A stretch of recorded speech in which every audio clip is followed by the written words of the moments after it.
Pagdating naman po dun kay suspended Mayor Alice Guo, dun po ba sa mga information na nag-gather nyo yesterday, na-establish po ba yung kanyang connection dun sa ni-raid na Pogo Hub sa Banbantarlac?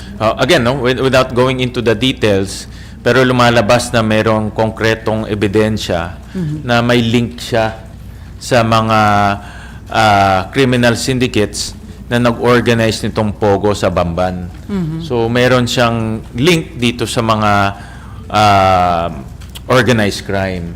At in fact, meron ding mga information na siya mismo gumagalaw para magkaroon ng connection sa iba't ibang mga ahensya.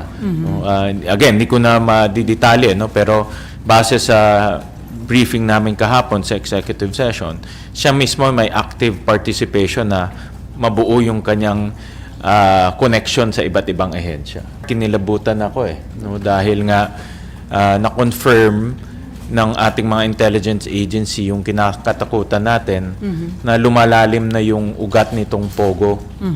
Malalim, ibig sabihin yung kanilang impluensya umaabot na sa mga politiko, umaabot na sa mga enforcement agencies tulad ng Kapulisan, Bureau of Immigration, at pangatlo, mayroon silang binanggit doon na pati yung mga local na criminal syndicates ay nakakasama na nila.